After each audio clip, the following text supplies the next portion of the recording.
Today we are diving into a game-changing Power Query trick, partial lookups. Let's say we have a table of bank statements and a lookup table with keywords and their respective categories. But there is a catch: simple merging won't work. Why?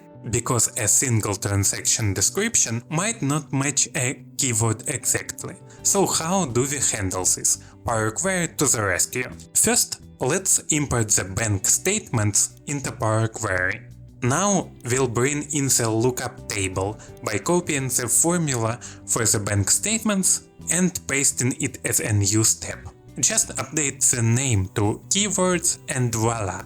If you are working with a large dataset, consider wrapping this table with table buffer. It prevents the lookup table from being recalculated for each row. Trust me, this will save time and resources. I'll also rename this step to keywords, so it's clear in the query editor. Organization is key when working with complex queries. Now for the magic. How do we connect the bank statements and the keyword table? First, we'll add a custom column to our source, the bank statements. Let's call it category. Inside the custom column formula, we'll create a variable for each row in the bank statements. Let's call it bank row.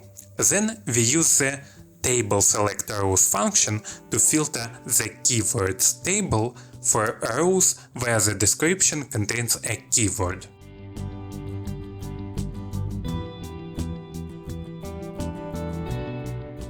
Here is the logic.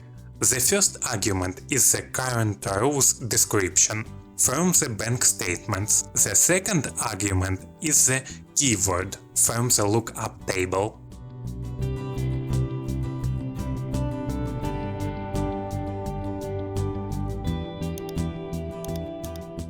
Sounds simple, right? But wait, there is a catch. TextContains function is case sensitive by default. That means our result will miss matches where the text case differs. To fix this, we'll add a third argument to TextContains formula. Compare ordinal ignore case. Now case sensitivity is no longer a problem, and most of our transactions are categorized correctly.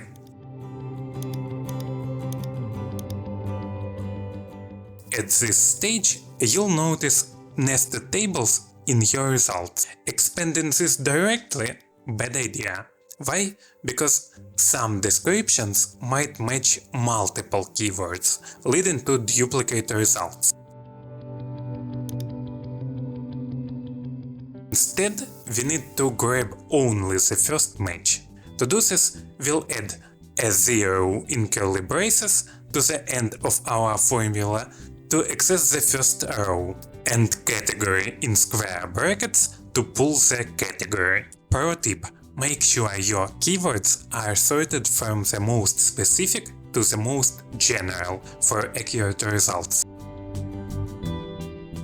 Some transactions might remain uncategorized. This is your opportunity to analyze the data, identify patterns, and expand your keyword list. For example, if we spot new travel-related transactions, we can add those keywords to our lookup table and refresh the query.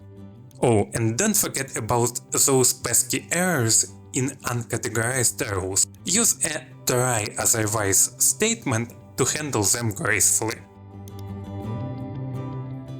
Whether you are analyzing statements, customer feedback or sales data, this technique will make categorizing text-based information a breeze. And there you have it! Partial lookups in Power Query made simple. Categorizing data is no longer a headache. Got any creative ways you've used this technique? Or new challenges you'd like to tackle? Let me know in the comments. Don't forget to like, subscribe and hit the bell icon for more Power Query magic. See you in the next video.